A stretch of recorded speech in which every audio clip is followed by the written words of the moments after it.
দর্শক, শুরুতেই চলে যাচ্ছে নির্বাচন কমিশনে, সেখানে চলছে ভোটের ফল ঘোষণা। সরাসরি চলে যাচ্ছে সেখানে। ইসলামী আন্দোলন বাংলাদেশ হাত পাখা প্রতীকে পেয়েছেন 148 ভোট। জনাব শেখ ফরিদুল ইসলাম বাংলাদেশ জাতীয়তাবাদী দল ধানের শীষ প্রতীকে পেয়েছেন 5931 ভোট। আচ্ছা,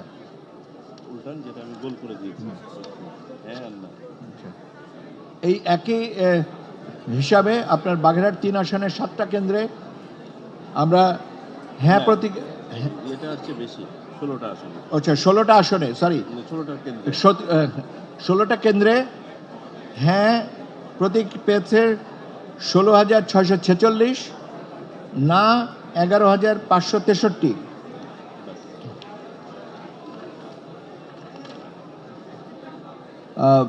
পাবনা 3 177টি ভোট কেন্দ্রের মধ্যে 25টি ভোট কেন্দ্রের আমার ফলাফল এটা আপডেটেড, আগে যেটা বলেছে তার সাথে এটা।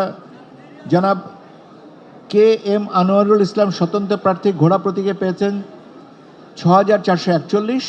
জনাব মীর নাদিম মোহাম্মদ ডাব্লিউ জাতীয় পার্টি লাঙ্গল প্রতীকে পেয়েছেন 139।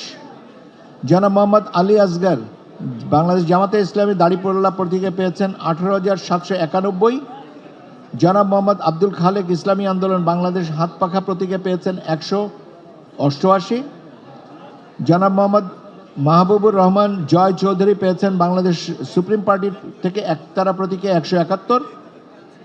জনাব মোহাম্মদ হাসান জাফির তুহিন বাংলাদেশ জাতীয়তাবাদী দল ধানের শীষ প্রতীকে পেয়েছেন 18,254। জনাব মোহাম্মদ হাসানুল ইসলাম গণ অধিকার পরিষদ ট্রাক প্রতীকে পেয়েছেন 119।